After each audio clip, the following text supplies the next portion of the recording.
Mukunda Jewelers, first ever factory outlet opening soon in Jubilee Hills.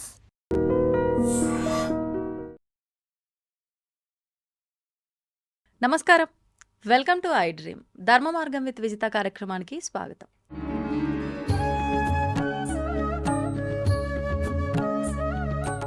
ప్రస్తుతం మనతో పాటు ఉన్నారు spiritual scientist, visionary spiritual leader, ఎన్నెన్నో దేశ విదేశాల్లో ఆధ్యాత్మిక కార్యక్రమాలు, గీతా ప్రవచనాలు ఇస్తూ ఉంటారు.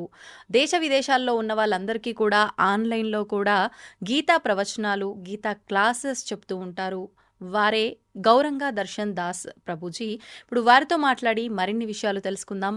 మనకున్న సందేహాలన్నింటినీ కూడా నివృత్తి చేసుకునే ప్రయత్నం చేద్దాం. హరే కృష్ణ ప్రభుజీ. హరే కృష్ణ. ప్రభుజీ, ప్రతి ఒక్కరం కూడా మంచిని చెడుని రెండింటినీ కూడా అనుభవిస్తూ ఉంటాం నిత్య జీవితంలో. అది చిన్న పిల్లలైనా పెద్దవాళ్ళైనా మంచిని చూస్తాం, చెడును చూస్తాం. అది మనం వ్యక్తిగతంగా అనుభవిస్తాం కూడా. కానీ ఎవరైనా కూడా మంచిని స్వీకరించడానికి సిద్ధంగా ఉంటారే తప్ప చెడుని మాత్రం ఎవ్వరూ యాక్సెప్ట్ చెయ్యము. కానీ రెండింటిని స్వీకరించాలనేది భగవంతుడు చెప్పిన విధానమేనా? నిజంగా రెండింటిని స్వీకరించాలా? స్వీకరిస్తేనే మన జీవితం బాగుంటుందా? దాని గురించి వివరించి. మంచినే స్వీకరించాలి, చెడుని స్వీకరించకూడదు. కానీ మీరు చెప్పిన మాట నుంచి నాకు అర్థమైంది ఏంటంటే, కష్టం సుఖం, మంచి చెడు కాదు. మనం ఎప్పుడు మంచినే స్వీకరించాలి, మంచి మార్గాన్నే అవలంబించాలి, చెడ్డ మార్గానికి దూరంగా ఉండాలి, చెడ్డ అలవాట్లకు దూరంగా ఉండాలి, చెడ్డ వ్యక్తులకు దూరంగా ఉండాలి, చెడ్డ సహవాసాలకు దూరంగా ఉండాలి. మంచిని స్వీకరించాలి, చెడుని తిరస్కరించాలి. కానీ మీరు అన్న దాని ప్రకారం కష్టాలు సుఖాలు, సుఖాలనే స్వీకరించాలా, కష్టాలని స్వీకరించకూడదా? అంటే కష్టాలు కొని తెచ్చుకోవాల్సిన అవసరం లేదు, కానీ కష్టాలు వాటంతటి వచ్చేస్తూ ఉంటాయి. అవును, వచ్చేస్తే స్వీకరించాల్సిందే, తప్పదు కదా. అంతే కదా. కష్టాలని అవాయిడ్ చేయడానికి వీలైనంత కష్టపడాలి. కష్టపడి కష్టాలను అవాయిడ్ చేయండి. కానీ మీరు ఎంత కష్టపడినా కూడా కొన్ని కష్టాలు వస్తూ ఉంటాయి, అవి పోవు. దాన్ని స్వీకరించాల్సిందే. ఇప్పుడు జలుబు వచ్చింది, జ్వరం వచ్చింది, డాక్టర్ దగ్గరికి వెళ్తారు, మందు వేసుకుంటారు, 2 రోజుల్లోనూ 3 రోజుల్లోనూ ఏమవుతుంది. కానీ కొన్నిసార్లు డాక్టర్ దగ్గరికి వెళ్తారు, వాళ్ళు ఏదో టెస్టులు చేస్తారు, జీవితం అంతా ఈ బాధతో నువ్వు ఉండాల్సిందే, బతకాల్సిందే. ప్రతిరోజు శేష జీవితం, ప్రతిరోజు ఈ టాబ్లెట్ వేసుకోవాల్సిందే అంటారు. అంతే, ఇక బతకాల్సిందే దాంతో. ఇప్పుడు మనకి 3 రకాల కష్టాలు ఉన్నాయండి: ఆధ్యాత్మిక, ఆది భౌతిక, ఆది దైవిక. ఆధ్యాత్మిక అంటే మన శరీరం వల్ల, మన యొక్క మనసు వల్ల వచ్చే కష్టాలు. ఆది భౌతిక అంటే ఇతర జీవరాశుల వల్ల వచ్చే కష్టాలు అనమాట. ఇప్పుడు కుక్కలు మరుగాయి అనుకోండి, కష్టం మనకి. ఎవరైనా ఇంటి వాళ్ళు, పక్కింటి వాళ్ళు, ఎదురింటి వాళ్ళు మనల్ని ఇబ్బంది పెట్టారనుకోండి, అదొక కష్టం. అంటే ఇతరుల వల్ల మనకు కలిగే కష్టాలని ఆది భౌతిక కష్టాలు అంటారు. ఇక మూడవది ఏమిటంటే ఆది దైవిక, అంటే దైవికంగా కలుగుతాయి అనమాట. ఇది ప్రకృతిలో వస్తాయి కదా, సునామీలు రావచ్చు, విపత్తులు, బాగా వడదెబ్బ తగలొచ్చు, ఎండ పెరిగిపోవచ్చు, చలి పెరిగిపోవచ్చు, అది మన చేతిలో లేదు. ఇప్పుడు అధిదైవిక క్లేశాలు అంటారు, వాటిని మనం స్వీకరించాల్సిందే. అంటే ప్రకృతి నియమాల ప్రకారం ఎండ పెరిగినా, చలి పెరిగినా, వాన పెరిగినా, కుంభవృష్టి కురిచినా, అతివృష్టి వచ్చినా, అనావృష్టి వచ్చినా తప్పదు, మనం స్వీకరించాల్సిందే, దానికి ఏం చేయలేం. కానీ మన చేతుల్లో ఉన్నంత వరకు కష్టాలని అధిగమించి కొని తెచ్చుకోకుండా మంచి మార్గాన్ని పాటిస్తూ సుఖాలని కోరుకోవడంలో తప్పులేదు. కానీ కష్టం వచ్చినా సుఖం వచ్చినా కూడా అది భగవంతుడి నిర్ణయం మేరకు మాత్రమే వచ్చింది అన్న విషయాన్ని మనం అర్థం చేసుకుని స్వీకరించాలి. కష్టాన్ని తొలగించుకోవడానికి ప్రయత్నించాలి. కానీ మీరు ఎంత మానవ ప్రయత్నం చేసినా కూడా ఇంకా కష్టం ఉంది అనుకోండి, ఏం చేస్తారు? ఇంకా అనుభవించాల్సిందే. అంతే. ఇప్పుడు ఇందాక మీరు అన్నట్లుగా మంచివారితోటే స్నేహం చేయాలి, మంచి విషయాలే మాట్లాడాలి, మంచివారు ఉన్న దగ్గరే మనం ఉండాలి. పెద్దవాళ్ళు కూడా ఇదే చెప్తుంటారు ఎవరికైనా, పిల్లలకి. కానీ చెడువారితో స్నేహం చేసి మనం చెడుగా ఎందుకు మారాలి? చెడువారితో స్నేహం చేసి వారిని మంచిగా మార్చే ప్రయత్నం చేయటం ఉత్తమమేమో కదా. దాని గురించి ఏం చెప్తారు? మన యొక్క ప్రయత్నం ద్వారా ఇంకొకరి జీవితాన్ని పాజిటివ్గా ప్రభావితం చేయాలంటే ముందు మనం పాజిటివ్గా మారాలి. మనలో మంచి అలవాట్లు ఉంటే ఎదుటి వారికి మంచి అలవాట్లు నేర్పించగలుగుతాం. లేదంటే వారి చెడ్డ అలవాట్లకి మనం బానిసలం అయిపోతాం. వాస్తవం. ఇప్పుడు కబడ్డీ ఆడుతున్నారు అనుకోండి, ఈ ఆడేవాడు గట్టిగా ఉంటే హ్మ్. ఎదుటివాడు వెళ్ళి అవుట్ అవ్వకుండా వచ్చేస్తాడు అనమాట. వీక్గా ఉన్నాడు అనుకోండి అక్కడ వెళ్ళిపోతాడు, వీడే సరెండర్ అవుతారు. సరెండర్ అవుతారు. అవునా? అలాగే మన కబడ్డీ ఆడేవాళ్ళు వెళ్ళేవాళ్ళు కొంచెం వాళ్ళకి శక్తి కూడా చూసుకోవాలి. చూసుకోవాలి. అలాగే మనం మన సాధన చేసి మంచి మార్గాన్ని ధర్మ మార్గాన్ని ఆచరించి హ్మ్. ఎదుటి వారిని పాజిటివ్గా ఇన్ఫ్లుయెన్స్ చేయొచ్చు, వారికి 4 మాటలు మంచి మాటలు చెప్పొచ్చు. హ్మ్. కానీ మనలో అంత పరిపక్వత లేదనుకోండి, ఆహా. ఎదుటివారి చెడు ప్రవర్తన వల్ల మనం ఇన్ఫ్లుయెన్స్ అయ్యే అవకాశం ఉంది. ఓకే. చెడు దాని నుంచి తొందరగా మనం అట్రాక్ట్ అవుతాము అంటూ ఉంటారు కదా, ఆ, అలా. హ్మ్. ఇప్పుడు డాక్టరు పేషెంట్ ట్రీట్ చేయాలి, అవునా? గ్లోవ్స్ ఎందుకు వేసుకుంటాడు? మాస్క్ ఎందుకు పెట్టుకుంటాడు? యాప్రాన్ ఎందుకు వేసుకుంటాడు? ఆ ఇన్ఫెక్షన్ నాకు తగలకూడదని. జాగ్రత్త. మిమ్మల్ని మీరు కాపాడుకుని ఎదుటి వారికి సహాయం చేయండి. హ్మ్. జన్మ సార్థక్ కరి కరో పరోపకార్. ముందుగా మన సాధన, మన యొక్క సత్ప్రవర్తన, మన యొక్క మంచి అలవాట్లు సరిగ్గా లేవనుకోండి, హ్మ్. ఇక అది మనకు సరిగ్గా లేకుండా మనం ఎదుటి వారికి ఏదో సహాయం చేద్దాం, ఉద్ధరిద్దాం ప్రపంచాన్ని అంటే కష్టం. అంతే. మనల్ని మనం ఉద్ధరించుకోవాలి, అప్పుడు ఎదుటివారిని ఉద్ధరిస్తాం. సంఘాత్ సంజాయితే కామ అన్నారు. అంటే సంఘం ద్వారా మన యొక్క కోరికలు, అలవాట్లు మనకు వస్తాయన్నమాట. ఏ సాంగత్యంనైతే మనం తీసుకుంటామో ఆ సాంగత్యం ద్వారా మనకి మంచి మంచి అలవాట్లు రావచ్చు, చెడ్డ అలవాట్లు కూడా రావచ్చు. నిజం నిజం. నేను చూశాను కొంతమంది కాలేజ్ సమయంలో స్టూడెంట్స్ హా. అంటే మంచి కుటుంబంలో జన్మించారు. హ్మ్. వాళ్ళ పేరెంట్స్ కొంచెం స్పిరిచువల్ ఇంక్లినేషన్స్ ఉన్నాయి, ఆధ్యాత్మిక ఇంక్లినేషన్స్ ఉన్నాయి వాళ్ళకి. కానీ హాస్టల్కి వచ్చారు, హ్మ్. చెడ్డ సాహసాలు చేశారు, అనవసరమైనటువంటి అలవాట్లన్నీ వాళ్ళు పెంచుకున్నారనమాట. ఓ. అంటే ఇంతకుముందు సత్వగుణ వాతావరణంలో పెరిగిన వీళ్ళు అవును. ఇప్పుడు ఆ సత్వగుణాన్ని కోల్పోయారు. ఎందుకు? రజోగుణంతో సాహసం చేశారు, తమో గుణంతో సాహసం చేశారు కాబట్టి. హ్మ్. కానీ వీరిలో ఉన్నటువంటి సత్వగుణం నిండుగా ఉందనుకోండి, గట్టిగా ఉందనుకోండి, చుట్టుపక్కల ఎంత రజోగుణం ఉన్నా, ఎంత తమో గుణం ఉన్నా హా. వాళ్ళు ప్రభావితులు కారనమాట. అవును. బేసికలీ మనలో పట్టుదల ఉండాలి, అంతే. మనలో పరిపక్వత ఉండాలి, మెచ్యూరిటీ. హ్మ్. మెచ్యూరిటీ మీకు అమెజాన్లో దొరకదు, మెచ్యూరిటీ మీకు ఫ్లిప్కార్ట్లో దొరకదు. హ్మ్. అది మన సాధన ద్వారా, సత్సాంగత్యం ద్వారా, శాస్త్ర అధ్యయనం ద్వారా మనం మెచ్యూరిటీని పెంపొందించుకోవాలి. అలా మెచ్యూర్గా ఉంటే ఏది మంచు, ఏది చెడు, ఏది తప్పు, ఏది ఒప్పు, ఏది బెనిఫిషియల్, ఏది హార్మ్ఫుల్ మనకు తెలుస్తుంది. అప్పుడు చెడ్డ సహవాసాల నుంచి మనం దూరంగా ఉండగలుగుతాం. హ్మ్. వారి దగ్గరికి వెళ్ళినా కూడా వారి చెడు మనల్ని అంటదు. మీరు అన్నట్టుగా శాస్త్ర అధ్యయనము, మనం చేసే సహవాసము, ఇవన్నీ అన్నారు.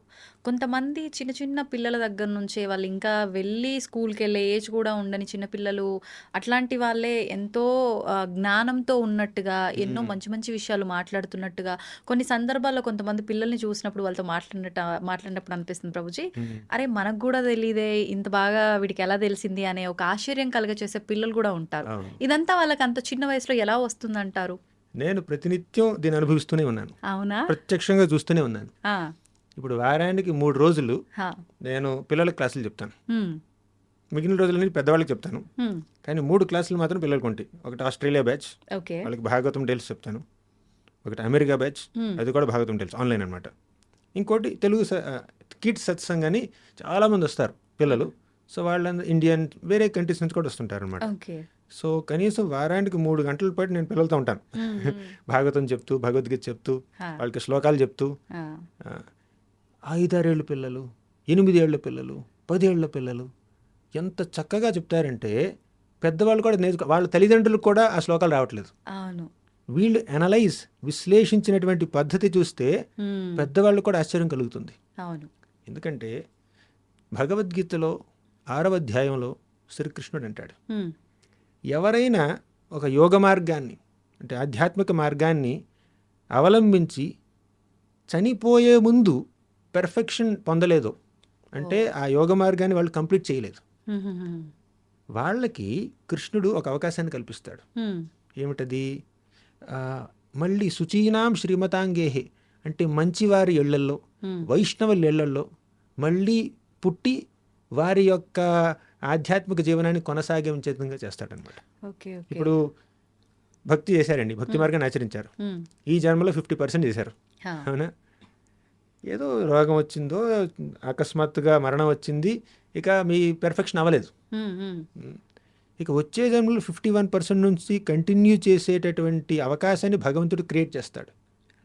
అటువంటి వ్యక్తుల్ని భక్తుల ఇళ్లల్లో పుట్టిస్తాడు, వైష్ణవుల ఇళ్లల్లో, కుటుంబాల్లో పుట్టిస్తాడు. ఆహా. ఇప్పుడు కొంతమంది ఎడారుల్లో ఎందుకు పుడుతున్నారు, అవును. కొంతమంది పేదవారి ఇంట్లో ఎందుకు పుడుతున్నారు, ఉమ్. కొంతమంది ధనికుల ఇంట్లో ఎందుకు పుడుతున్నారు, కొంతమంది భక్తుల ఇంట్లో ఎందుకు పుడుతున్నారు, కొంతమంది నాస్తికుల ఇంట్లో ఎందుకు పుడుతున్నారు. ఎంత ర్యాండమ్గా జరగట్లేదండి. ఆ. ప్రతి జీవికి, ప్రతి ప్రాణికి, ప్రతి ఆత్మకి ఒక జర్నీ ఉంటుంది, ఒక స్పిరిచువల్ జర్నీ ఉంటుంది. ఆ స్పిరిచువల్ జర్నీలో ఒక ఆధ్యాత్మిక పురోగతి, స్పిరిచువల్ ఎవల్యూషన్ కొంతవరకు వచ్చిందనుకోండి, ఉమ్. దాన్ని కొనసాగించే అవకాశాన్ని భగవంతుడు కల్పిస్తాడు వచ్చే జన్మలో. ఓకే. ఓకే. అలా ఇప్పుడు ఈ చిన్న పిల్లలు ఉన్నారు, మీరు అన్నారు కదా, మిమ్మల్ని ఆశ్చర్యపరుస్తున్నటువంటి పిల్లలు ఉమ్. ఉమ్. చక్కగా స్పిరిచువల్ ఇంక్లినేషన్స్ చూపిస్తూ అవును. భారతాన్ని, భాగవతాన్ని, రామాయణాన్ని అర్థం చేసుకున్నటువంటి పిల్లలు, ఉమ్. వాళ్ళు పూర్వజన్మలో భక్తి చేసి ఉండారు, ఉమ్. చేసి కాస్త కుస్త మిగిలిపోయింది, అవును. మళ్ళీ జన్మించారు, జన్మిస్తూ భక్తిని కొనసాగిస్తున్నారు. వారు భక్తిని కొనసాగిస్తూ మనకి కూడా స్ఫూర్తినిస్తున్నారు. కానీ ప్రభుజీ, తల్లి గర్భంలో ఉన్నంత వరకు కూడా పూర్వజన్మ వాసనలన్నీ కూడా గుర్తుంటాయి. వన్స్ భూమి పైన పడ్డ తర్వాత మాయలో కమ్మేస్తుంది, అన్నీ మర్చిపోతారు అంటారు. మరి మీరు అన్నట్లుగా ఆ జన్మవన్నీ కూడా వీళ్ళు ఎలా కంటిన్యూ చేయగలుగుతారు ఇవన్నీ మర్చిపోయినప్పుడు? మరి ఏది వాస్తవం అనుకోవాలి రెండిట్లో? ఇప్పుడు మీరన్నమాట శ్రీమద్ భాగవతం 3వ స్కందంలో ఉందండి. ఉమ్. 3వ స్కందంలో కపిలుడు తన తల్లి అయినటువంటి దేవహూతికి ఉమ్. ఈ విషయాలన్నీ బోధిస్తాడనమాట. ఓకే. తల్లి గర్భంలో 9 నెలలు ఉన్నటువంటి ఆ శిశువు అనుభవించేటటువంటి ఆ కష్టాలు, ఫిజికల్గా, మెంటల్గా, ఒక భక్తుడైనటువంటి అంటే భక్తి మార్గాన్ని కాస్త కూస్తో ఆచరించినటువంటి ఒక వ్యక్తి ఆ. మళ్ళీ తల్లి గర్భంలోకి ప్రవేశించవలసి వస్తే, ఉమ్. అంటే భక్తిలో పూర్తిగా పరిపక్వత పొందలేదు కాబట్టి మళ్ళీ తల్లి గర్భంలోకి ప్రవేశించాడు. ఓకే. అప్పుడు ఏమనుకుంటాడంటే అటువంటి వాడు, నేను గత జన్మలో నా యొక్క భక్తి మార్గాన్ని సరిగ్గా ఆచరించలేదు, ఉమ్. ఇంకా మిగిలిపోయింది, ఉమ్. మళ్ళీ తల్లి గర్భంలోకి వచ్చాను. 9 నెలల పాటు ఆ పసికందుని ఆ తల్లి గర్భంలో బంధించడం అంటే అది సామాన్యం కాదండి. మనల్ని ఎవరైనా ఒక గోన్లో మూట కట్టారనుకోండి, అవును. 9 నెలల పాటు అలాగే ఇచ్చారు, కదలడానికి మెదలడానికి అసలు లేదు, సమయం లేదు, అది ప్లేస్ లేదు, స్పేస్ లేదు, చాలా కష్టం అనమాట. అటువంటి కష్టమైనటువంటి పరిస్థితుల్లో ప్లస్ ఇంకోటి ఏంటంటే ఆ మలం మూత్రం చుట్టుపక్కల ఉంటుంది అనమాట తల్లి గర్భంలోనే. తల్లి కాస్త కొంచెం కారం తిందంటే పిల్లవాడికి ఒళ్ళు మండిపోతుంది, మండిపోతుంది. అవునా? అలా ఆ లోపల ఉన్నటువంటి బిడ్డ చాలా కష్టాలు అనుభవిస్తాడు 9 నెలలు. అవును. ఆ సమయంలో పూర్వజన్మలో చేసిన భక్తి కాస్త గుర్తొస్తే, అంటే భక్తుడు అయి ఉంటే, ఓకే. అప్పుడు ఆ సందర్భంలో ఆ వ్యక్తి భగవంతుడిని ధ్యానిస్తాడు. స్వామి, నేను నా భక్తి మార్గాన్ని సీరియస్గా తీసుకోకుండా ఉమ్. మళ్ళీ ఇంకో తల్లి గర్భంలోకి ప్రవేశించవలసి వచ్చింది. కానీ ఈ జన్మలో మాత్రం అటువంటి పనులు చేయను నేను. ఈ జన్మలో మాత్రం నేను పూర్తిగా నీ పాదపద్మాలకే అంకిత భావంతో సేవ చేసేటటువంటి అవకాశాన్ని కల్పించు అని వేడుకుంటాడనమాట. ఉమ్. ఆ సందర్భంలో అటువంటి వ్యక్తి ఇంకొక ప్రార్థన కూడా చేస్తాడు. ఏమిటంటే, స్వామి, నన్ను ఇక్కడే చంపేశాయి, ఉమ్. తల్లి గర్భంలో పుట్టకముందే నా జీవనాన్ని ఇక్కడ ముగించేసేయి నువ్వు. ఎందుకంటే నువ్వు కనుక ఇక్కడ ముగించావంటే నేను ఇప్పుడు నిన్ను తలుచుకుంటున్నాను, ఉమ్. నీ స్మరణలో ఉంటూ నేను మరణిస్తే నిన్ను చేరుకుంటాను. కానీ ఒకసారి తల్లి గర్భం నుంచి బయటికి వచ్చిన తర్వాత నిన్ను స్మరించుకుంటానో లేదో నాకు తెలీదు, అంతే. తర్వాత మాయ ప్రభావం చేత ఇంకేం జరుగుతుందో నాకు తెలీదు. కాబట్టి ఇప్పుడే నేను సరైన కాన్షియస్నెస్లో ఉన్నానని చెప్పి థ్యాంక్ యూ కూడా చెప్తాడు. ఒక పశ్చాత్తాపం ఉంటుంది, ఒక కృతజ్ఞతాభావం ఉంటుంది, ఒక పట్టుదల ఉంటుంది. ఉమ్. ఇవన్నీ ఎటువంటి శిశువుకు ఉంటాయండి? పూర్వజన్మలో భక్తి మార్గాన్ని కాస్త కూస్తో ఆచరించినటువంటి వ్యక్తులకి ఉమ్. అటువంటి పరిస్థితి ఉంటుంది. ఓకే. కానీ అలా ప్రతి ప్రాణి, తల్లి కడుపులోకి ప్రవేశించినటువంటి ప్రతి ప్రాణి అలా ఎప్పుడు భగవంతుని ప్రార్థించడండి. ఎందుకంటే చాలామంది ఎందుకు తల్లి కడుపులో ప్రవేశిస్తారు? కర్మ వల్ల, చేసిన పాపాల వల్ల, ఉమ్. పాపాల వల్ల, పుణ్యాల వల్ల ఆ. అలా ప్రవేశిస్తారు. అందరికీ అటువంటి చైతన్యం ఉండదు తల్లి కడుపులో ఉన్నప్పుడు. ఉమ్. సరే, ఇప్పుడు తల్లి కడుపులో నుంచి బయటికి వచ్చిన తర్వాత అని మర్చిపోతారు అని అన్నారు. కరెక్టే. ఇప్పుడు ఒకటి, తల్లి కడుపులో ఉన్నప్పుడు ఎవరికి గుర్తుంటుంది? పూర్వజన్మ స్మృతులు కానీ, ఇంతకుముందు చేసినటువంటి భక్తి యొక్క ఇంప్రెషన్స్ కానీ. భక్తి చేస్తే గుర్తుంటుంది, అవును. చేయలేదనుకోండి, కేవలం కర్మ మాత్రమే చేశారు, అవును. అప్పుడు ఏం గుర్తుండదు. గుర్తు. సాధారణ వ్యక్తులు అనమాట. 3 రకాల కర్మలు ఉన్నాయి: ఉమ్. పాపకర్మ, పుణ్యకర్మ, భక్తి కర్మ. ఉమ్. పాపకర్మ అంటే చేసే తప్పులు, పొరపాట్లు, అనవసరమైనటువంటి అలవాట్లు, అవన్నీ పాపకర్మలు. పుణ్యకర్మలు తెలిసిందే. ఇప్పుడు పాపకర్మ చేస్తే మనకి కష్టాలు కలుగుతాయి. అది నరకంలో కావచ్చు, వచ్చే జన్మలో కావచ్చు. పుణ్యకర్మ చేస్తే సుఖాలు స్వర్గలోకంలో కావచ్చు, ఇక్కడే మంచి డబ్బు, పరపత్తి, పేరు, ప్రతిష్టలు, అదొక సుఖం. కానీ ఈ పాపం పుణ్యం రెండు భౌతికమే. కానీ భక్తి కర్మ అశాశ్వతం. కానీ భక్తి కర్మ ఉంటుంది చూడండి, అది శాశ్వతం. ఇప్పుడు పాపం చేస్తే కింద లోకాలకు వెళ్తారు, పాతాళానికి వెళ్ళొచ్చు. పుణ్యకర్మ చేస్తే పైలోకానికి వెళ్ళొచ్చు. కానీ పైలోకాలైనా కింద లోకాలైనా అవన్నీ ఈ భౌతిక ప్రపంచంలోనే ఉన్నాయి కదా. స్వర్గలోకానికి వెళ్ళినా కూడా పొద్దున గీతా ప్రవాహంలో చెప్తున్నాను నేను 9వ అధ్యాయంలో, తేతం భుక్త్వా స్వర్గలోకం విశాలం క్షీణే పుణ్యే మర్త్యలోకం విశంతి. అంటే పుణ్యం చేసి స్వర్గలోకానికి వెళ్ళినా ఆ పుణ్య ఫలితం క్షీణిస్తే మర్త్యలోకం విశంతి, మళ్ళీ భూమి మీదకి రావాల్సిందే. పుణ్య సంపద ఏదో యజ్ఞాలో, దానాలో, వ్రతాలో, తపస్సులో చేసి పుణ్యం సంపాదిస్తారు, స్వర్గలోకానికి వెళ్తారు. ఆ పుణ్యం ఎక్స్పైర్ అయిపోయిన తర్వాత, పూర్తిగా క్షీణించిపోయిన తర్వాత మళ్ళీ ఇక్కడికి రావాల్సిందే. పైకళ్ళం కిందకి రావడం సైకిల్, అంతే సైకిల్. ఈ జనన మరణ చక్రాలని, ఈ అప్ అండ్ డౌన్ సైకిల్ని ఆపాలి అంటే భక్తి మార్గాన్ని ఆచరించాలి. స్పిరిచువల్ యాక్టివిటీ చేయాలి, మెటీరియల్ యాక్టివిటీ కాదు. అది మెటీరియల్ యాక్టివిటీ గుడ్ అయినా బ్యాడ్ అయినా అది మెటీరియల్, అది భౌతికమే. కాబట్టి మనకి పాపకర్మలు పుణ్యకర్మలు కాదండి, భక్తి కర్మలు చేయాలి. అప్పుడు ఇక తల్లి గడుపు నుంచి బయటకు వచ్చిన తర్వాత మనం మంచి మార్గాన్ని ఆచరిస్తే, భక్తి కర్మలను చేస్తే అప్పుడు మళ్ళీ ఇంకో జన్మ లేకుండా ఉంటుంది. ఓకే. ఇప్పుడు భక్తి కర్మ అంటే మీరు అన్నట్లుగా ఏం చేస్తే అది భక్తి కర్మగా మారుతుంది? అంటే దానం, ధర్మం, సేవ ఇలాంటివి ఏం చేసినా అది పుణ్యం కింద మారుతుంది అని భావన. మరి పాపము అని అంటే ఎవరికి వారు చేసేది మంచి అనుకుని చేస్తూనే పాపం తెలియకుండానే చేసేస్తున్నారు. ఈ 2 రకాలుగా మాత్రమే తెలుసు. మరి భక్తి కర్మ అంటే మేము ఆచరించే దాంట్లోనే భగవంతుడి ఆలయానికి వెళ్ళామా, భగవంతుడి వ్రతాలు పూజల్లో పాల్గొన్నామా, ఇదే మాకు తెలిసిన భక్తి కర్మ. ఇదేనా, ఇంకేదైనా ఉందా? భక్తి కర్మ అంటే అది పుణ్యకర్మకి భిన్నం కాకుండా కూడా ఉండొచ్చు. మీరు అన్నారు దాన ధర్మాలు చేస్తే పుణ్యం కిందకు వస్తుంది, భక్తి కిందకు రాదని. మీరు చేసే దాన ధర్మాలు కూడా భక్తి భావనతో చేస్తే అది భక్తి కర్మల కింద మారచ్చు. అంటే ఏ రకంగా భక్తి భావన ప్రభుజీ? అంటే మనం ఏ కార్యక్రమం చేసినా కూడా లోపల ఒక మనస్తత్వం ఉంటుంది, లోపల ఒక కోరిక ఉంటుంది, ఒక కాన్షియస్నెస్, ఇంటెన్షన్, మోటివ్ ఉంటుంది, ఆశ ఉంటుంది అన్నమాట. ఏ భావనతో చేస్తున్నాం. ఫర్ ఎగ్జాంపుల్, ఒక వ్యక్తి దానం చేశాడండి, అవునా? కొంతమంది దానం చేసే వ్యక్తులు ఏమంటారు తెలుసా? దేవుడు ఈ దీనుల మీద దయ చూపించకపోతే నేను చూపించాను, నేనే దేవుడిని అనుకుంటాడు. దానం చేస్తున్నాడు, మంచి పని అది. కానీ ఏ భావనతో దానం చేస్తున్నాడండి? నేను దేవుడిని చేస్తున్నాడు, దేవుడు లేడని చూపిస్తున్నాడు. అంతే, నేను లేకపోతే వీళ్ళకి గతే లేదు అన్నట్టు చేస్తున్నాడు. కరెక్ట్. ఇంకొకరు ఏమంటారు? వాళ్ళు దానం చేస్తారు, ఎవరికైతే దానం చేస్తున్నారో వారిని రేపు వాడుకోవాలి వాళ్ళు. కరెక్ట్.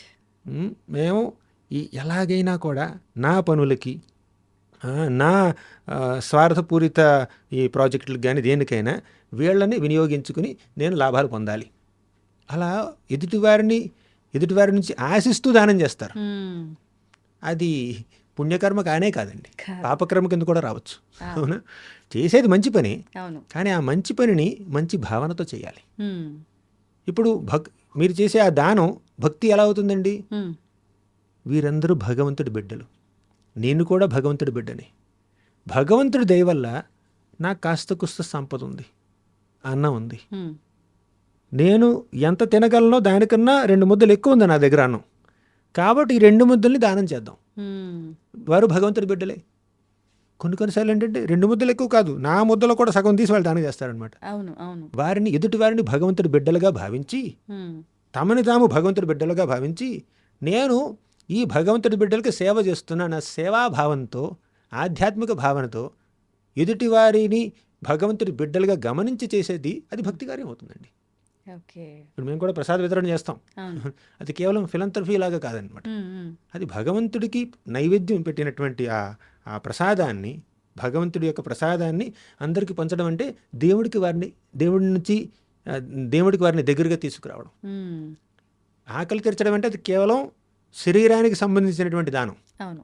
కానీ భగవంతుడికి నివేదన చేసినటువంటి నైవేద్యాన్ని వాళ్ళకి పెట్టామనుకోండి, మీరు వారికి శారీరకంగా హెల్ప్ చేయట్లేదండి, అవును. ఆధ్యాత్మికంగా హెల్ప్ చేస్తున్నారు. ఓకే. ఓకే. మరి ఆత్మని భగవంతుడి దగ్గర తీసుకొస్తున్నారు. హ్మ్. కాబట్టి చేసే ప్రతి పని, మీరు ఉద్యోగం చేస్తున్నారు, మీరు ఇంటర్వ్యూలు తీసుకుంటున్నారు, ఇది కూడా భక్తి కావచ్చండి.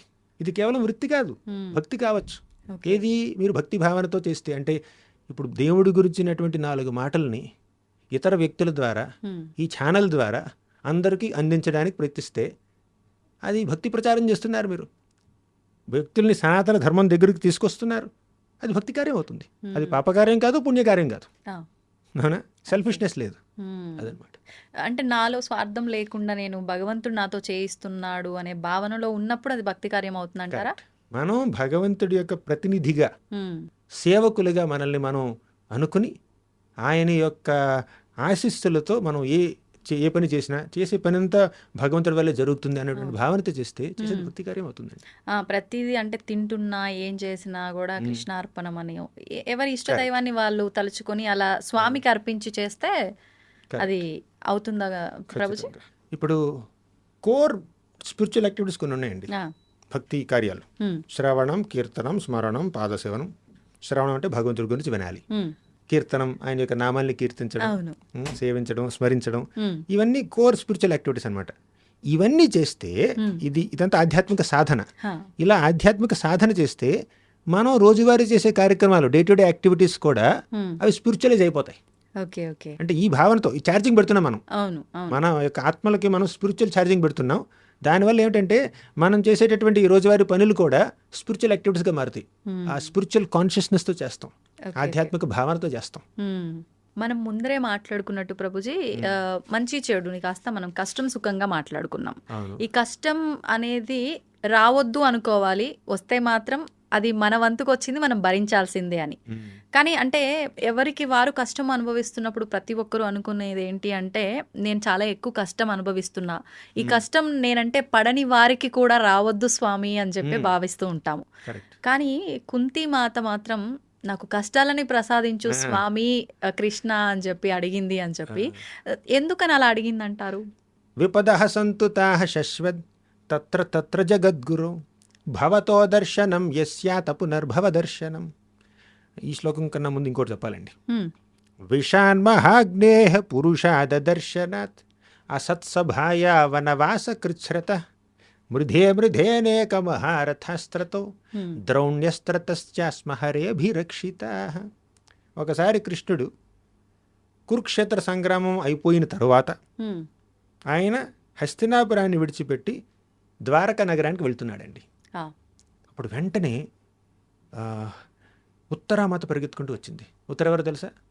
అభిమన్యుడి భార్య, అర్జునుడి కోడలు. అవునా? అర్జునుడి శిష్యురాలు కూడా. అర్జునుడు డ్యాన్స్ నేర్పించాడు విరాట్ పర్వంలో, విరాట్ మహారాజ్ కుమార్తె. సో ఉత్తర అభిమన్యుడి భార్య పరిగెత్తుకుంటూ వచ్చింది. అప్పుడు ఆవిడ గర్భిణీ స్త్రీ, గర్భవతి. అభిమన్యుడు చనిపోయాడండి, యుద్ధంలో చనిపోయాడు. దారుణంగా చంపేశారు ఈ దుర్యోధనుడు, కర్ణుడు, వీళ్ళందరూ కలిపి. కానీ ఇప్పుడు ఆవిడ పరిస్థితి ఏమిటంటే, అశ్వత్థామ పాండవుల యొక్క ఆఖరి వారసుడిని చంపడం కోసం ఒక బ్రహ్మాస్త్రాన్ని విడిచిపెడతాడు. ఇప్పుడు పాండవుల ఆఖరి వారసుడు ఎక్కడున్నాడు? ఉత్తర గర్భంలో ఉన్నాడు, పరీక్షిత్ మహారాజు. అంతకుముందే అశ్వత్థామ ద్రౌపది యొక్క 5 బిడ్డలు చంపేశాడండి. పొడుగు నిద్రపోతున్నటువంటి బిడ్డల్ని చంపేశాడు. రాక్షస ప్రవృత్తి. ఎందుకు? దుర్యోధనుడిని మెప్పించడం కోసం. సరే పాండవులు ఇప్పుడు గెలిచారు, సరే పాండవులు గెలిచారు, కానీ పాండవులకు వారసులు ఉండకూడదు. నెక్స్ట్ వారసులు ఎవరు? ద్రౌపది యొక్క 5 బిడ్డలు, వాళ్ళని చంపేశాడు నిద్రపోతున్నప్పుడు. తర్వాత వారసుడు ఎవరు? మనవడు కదా, పరీక్షిత్ మహారాజు. ఉత్తర గర్భంలో ఉన్నాడు, అతను కూడా చంపేద్దామని చెప్పి బ్రహ్మాస్త్రాన్ని విడిచిపెట్టాడు. అప్పుడు ఉత్తర పరిగెత్తుకుంటూ వచ్చింది కృష్ణుడి దగ్గరికి. పాహి పాహి మహాయోగిన్ దేవదేవ జగత్పతే న అన్యం త్వదభయం పశ్యేత్ యత్ర మృత్యు పరస్పరం అనుకుంటూ పరిగెత్తుకుంటూ వచ్చింది. అప్పుడు కృష్ణుడు ఏం చేశాడంటే, అంగుష్ఠమాత్రం అమలం అంటే ఒక బొటను వేలు అంత సైజులో ఉత్తర గర్భంలోకి ప్రవేశించాడు. తన యొక్క కౌముదికి గదతో, తన యొక్క శక్తితో అశ్వత్థామ విడిచినటువంటి బ్రహ్మాస్త్ర శక్తిని పూర్తిగా నిర్జించి ఆ బిడ్డని కాపాడాడు. ఇక ద్వారకకి ప్రయాణం చేయబోతున్నాడు. అప్పుడు వచ్చిందండి కుంతిమాత. అప్పుడు ఈ శ్లోకం చెప్పింది. నేను చెప్పాను 2 శ్లోకాలు చెప్పింది, ఈ 2 శ్లోకాలు చెప్పింది అనమాట. 2 చెప్పింది ఆ సందర్భంలోనే. ఏముందంటే, విషాన్మహాగ్నేహ పురుషాదర్శనాత్. స్వామి కృష్ణ చిన్నప్పుడు ఉమ్, భీముడి మీద విషప్రయోగం జరిగింది, ఆ, అప్పుడు నువ్వు కాపాడావు. ఉమ్, విషాన్ మహాగ్నేహే, మమ్మల్ని లాక్షాగ్రహంలో బంధించి ఉమ్, అగ్నిలో దగ్ధం చేయాలనుకున్నారు ఈ దుర్యోధన దుశ్శాసనాదులు, అప్పుడు కూడా నువ్వు కాపాడావు. ఉమ్, పురుషాద దర్శనాత్. పురుషాద్ అంటే మనుషుల్ని తినేటటువంటి వాళ్ళండి, క్యానిబల్స్. ఓ, మనుషుల్ని, నరమాంస భక్షకులు అనమాట. అటువంటి వాళ్ళు పాండవుల్ని దాడి చేశారండి. ఎవరు? బకాసురుడు, హిడింబాసురుడు. ఓ, హిడింబాసురుడు, బకాసురుడు, వీళ్ళందరూ క్యానిబల్స్ అనమాట. ఉమ్, ఉమ్, కానీ కృష్ణుడి దయ వల్ల భీముడు వారిని నిర్జించాడు. విషాన్మహాగ్నేహ పురుషాద దర్శనాత్ అసత్సభాయ. ఇంకా అసత్సభలో ద్రౌపది యొక్క కురుల్ని పట్టుకుని ఈ దుశ్శాసనుడు లాక్కుంటూ వచ్చాడండి. ఉమ్, ఆ కురుసభలో అవమానించడానికి ప్రయత్నించాడు, కానీ కృష్ణుడు ఆ అవమానం జరగనివ్వలేదు.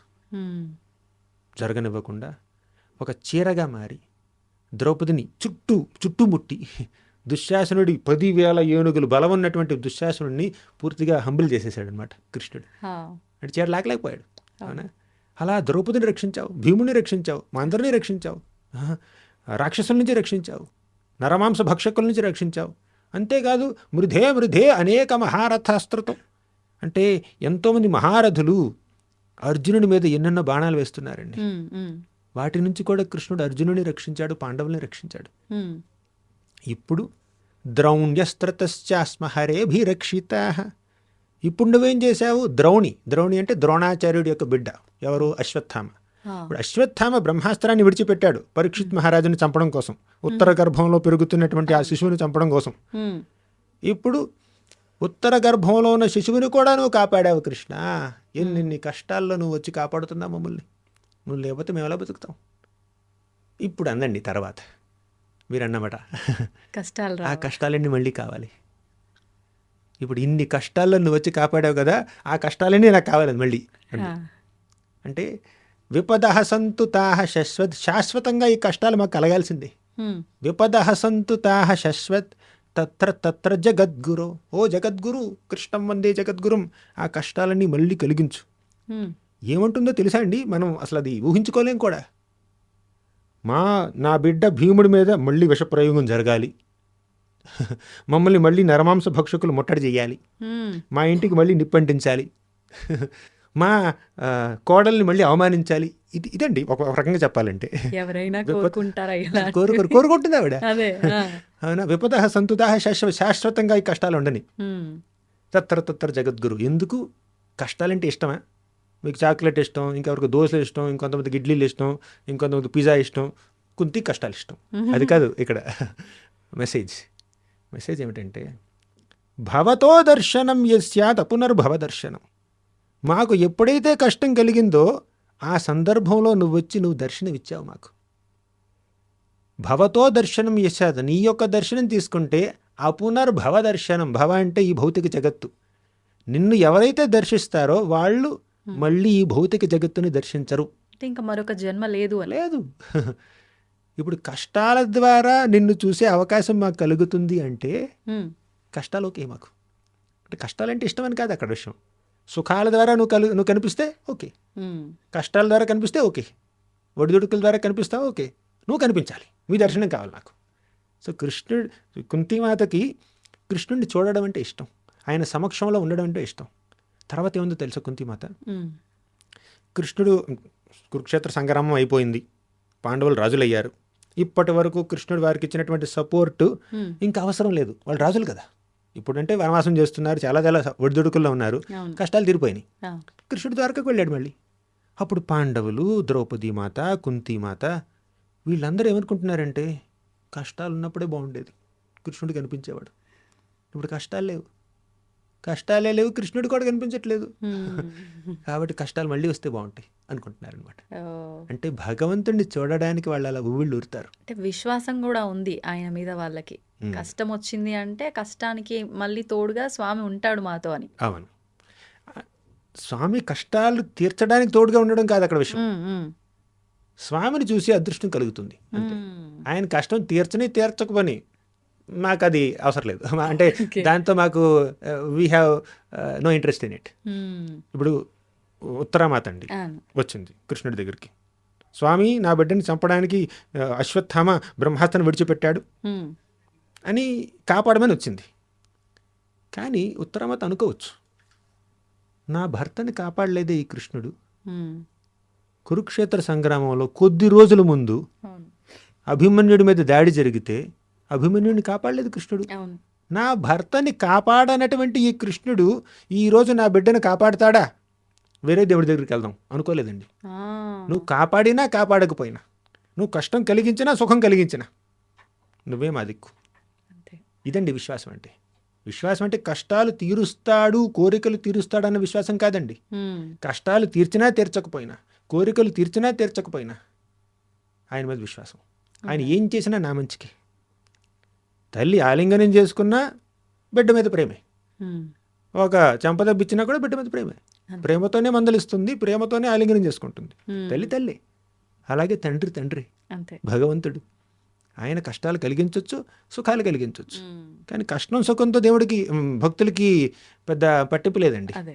వారికి కృష్ణుడితోనే పట్టింపు. అందుకే కృష్ణుడు అన్నాడు, ఎప్పుడైతే మనం కష్టాన్ని సుఖాన్ని ఒక రకంగా చూడగలుగుతామో అప్పుడే మనం ఆయన్ని చేరుకోవడానికి రెడీగా ఉన్నట్టు. హ్మ్.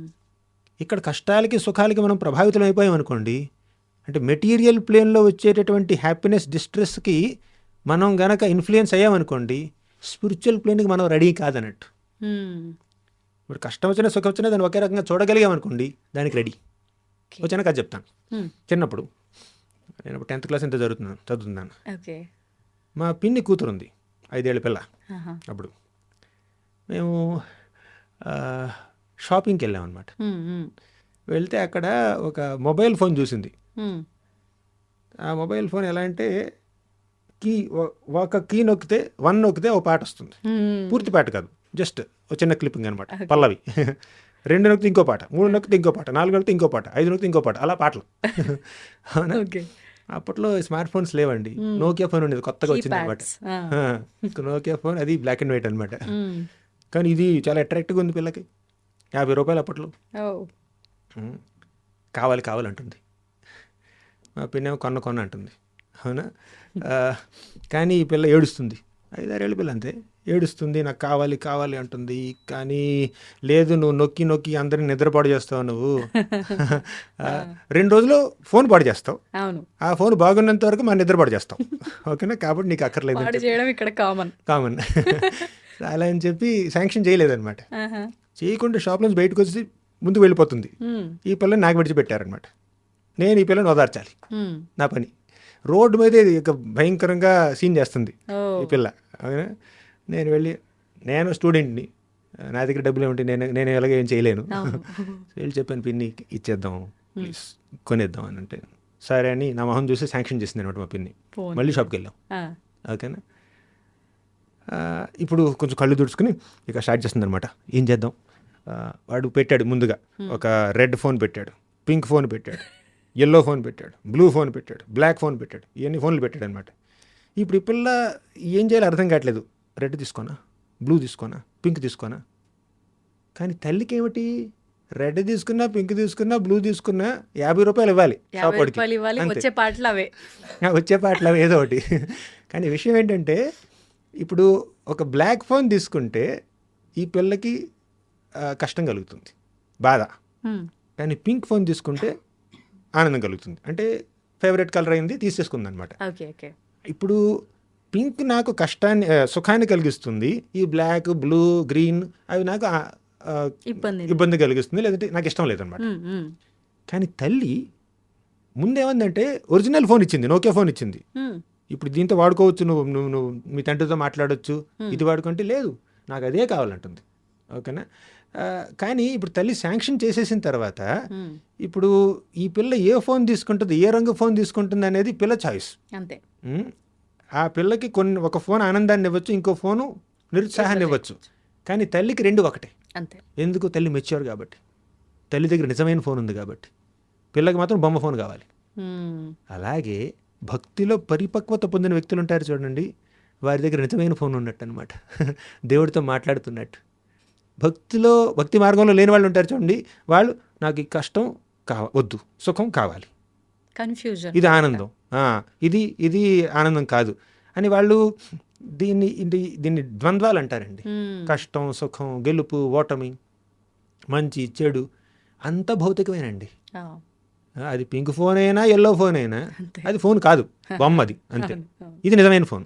అలాగే కష్టమైన సుఖమైనా ఈ ప్రపంచంలో అది డబ్బు అయినా పేదరికమైనా లేక ధనం ఉన్నా కూడా అదంతా తాత్కాలికమే. కష్టం సుఖం ఈక్వల్. ఎలా ఈక్వల్? రెండు తాత్కాలికం కాబట్టి. కృష్ణుడు ఏమన్నాడు? దుఃఖాలయం అశాశ్వతం అన్నాడు. ఈ ప్రపంచమే దుఃఖాలయం, దుఃఖాలకు నెలకొలువు, అశాశ్వతం. ఇందులో ఉన్న కాస్తో కుస్తో సుఖం కూడా అది అశాశ్వతం. కొంచెం గ్రాస్గా చెప్పాలి అంటే ఒక ఆయన ఏమన్నారంటే, ఈ ప్రపంచంలో ఉన్నది ఒక 40% సుఖం మూత్రత్యాగం ద్వారా జరుగుతుందన్నమాట. ఇంకో 40% సుఖం మలత్యాగం ద్వారా. అంటే ఎవరైతే ఈ మలమూత్ర త్యాగం చేస్తారో, అంటే అందరూ చేస్తూ ఉంటారు అవునా, అప్పుడు జరిగే రిలీఫ్ ఇంకా దేంట్లో దొరకదు అనమాట. అంటే అది చేసే అవకాశం లేకపోతే లోపల చాలా బాధపడతారనమాట.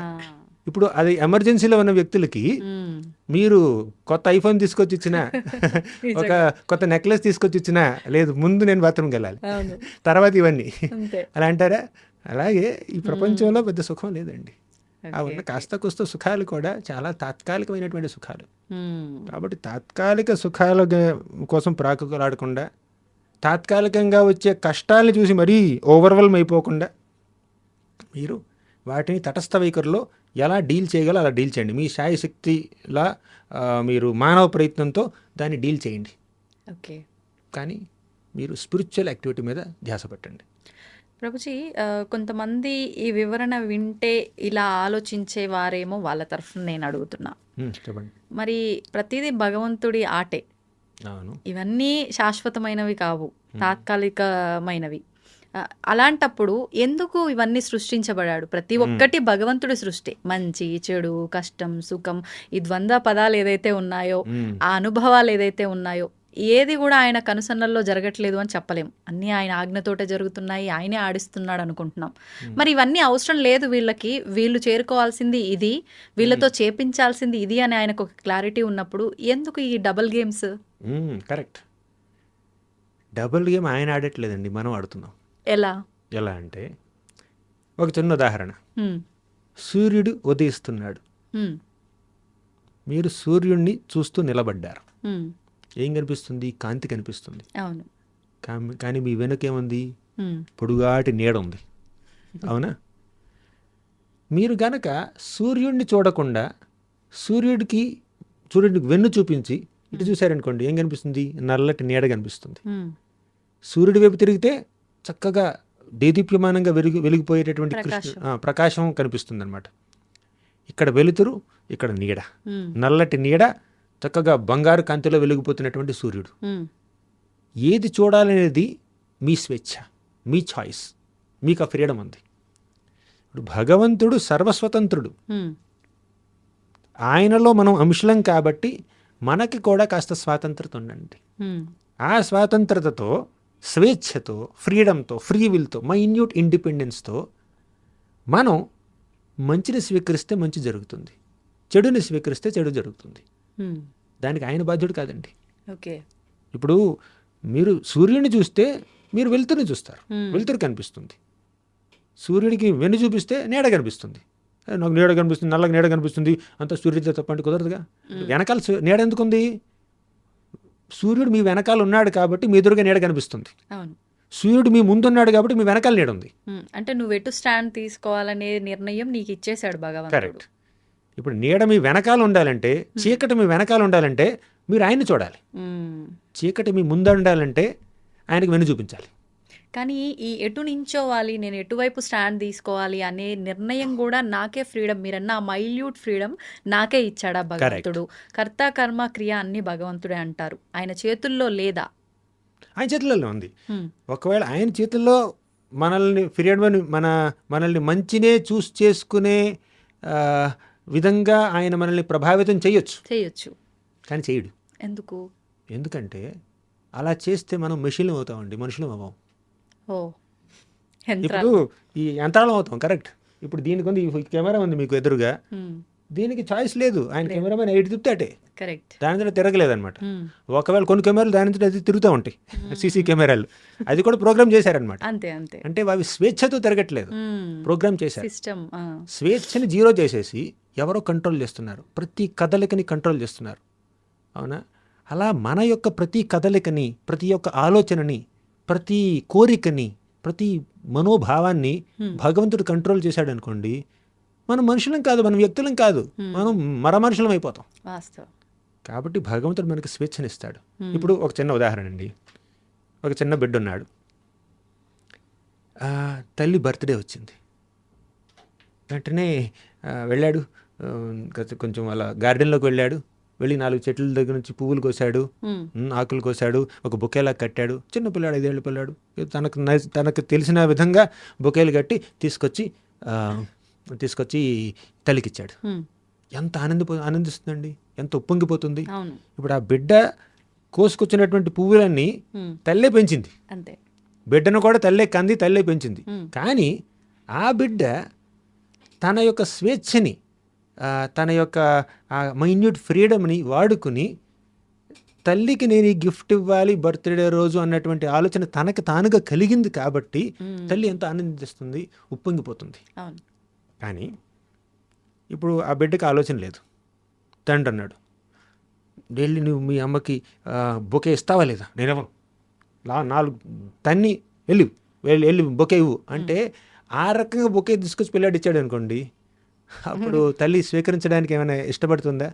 తీసుకోవచ్చు, కానీ ఆ మొదటి కేసులో ఉన్న ఆనందం ఈ కేసులో ఉండదు. ఎందుకు? తల్లికి సేవ చెయ్యాలి, నా ప్రేమని తల్లికి ఇలా వ్యక్తపరచాలి అన్నటువంటి కోరిక తనకు స్వతహాగా కలిగింది, తర్వాత లేదు. అలాగే మనం మంచి మార్గాన్ని పాటించాలి అన్నటువంటి కోరిక మనలో స్వతహాగా కలిగింది అనుకోండి, దేవుడు ఆనందిస్తాడు. అలా స్వతహాగా కలగకుండా మనల్ని ఫోర్స్ చేసి ఆ మార్గాన్ని పాటించే విధంగా చేశాడు అనుకోండి, ఇప్పుడు ఆ ఫోర్స్డ్ సర్వీస్లో ఆయనకి ఎటువంటి ఆనందం లేదు. ఇప్పుడు నాకు మంచినీళ్ళు కావాలంటే ప్రేమతో ఇచ్చాడు అనుకోండి, ఆయన నేను స్వీకరిస్తాను. బాటిల్ చేసి నా మొహన కొట్టాడు అనుకోండి, నాకు తాగాలనిపించదు. అలాగే భగవంతుడు ఫోర్స్ఫుల్గా ఎవరి దగ్గర నుంచి సేవని అందుకోడండి, మనకు స్వేచ్ఛనిస్తాడు. మంచి ఏదో చెడు ఏదో చెప్తాడు, చాయిస్ నీదే. నీకు ఫ్రీడమ్ ఉంది, నీకు ఫ్రీడమ్ ఇచ్చాను, మంచి ఏమిటి చెడు ఏమిటి నాలెడ్జ్ ఇచ్చాను, నాలెడ్జ్ అండ్ ఫ్రీడమ్ ఇస్తాడనమాట. ఆ ఫ్రీడమ్తో ఆ నాలెడ్జ్ని మనం వాడుకోవాలి. కానీ ఫ్రీడమ్ని మిస్యూజ్ చేసుకుని నాలెడ్జ్కి ఎగెయిన్స్ట్గా మనం వెళ్ళామనుకోండి, అదే ఇంకేం చేస్తాం మనం. ప్రభుజీ, ఈ స్వేచ్ఛ భగవంతుడి భక్తుడికి మధ్య ఉండే స్వేచ్ఛ చాలా బాగుంది. నిజంగా నీ లైఫ్ని ఒక మంచి మార్గంలో తీసుకెళ్ళి ఆయన్ని చేరుకోవడానికి ఒక మంచి అవకాశం.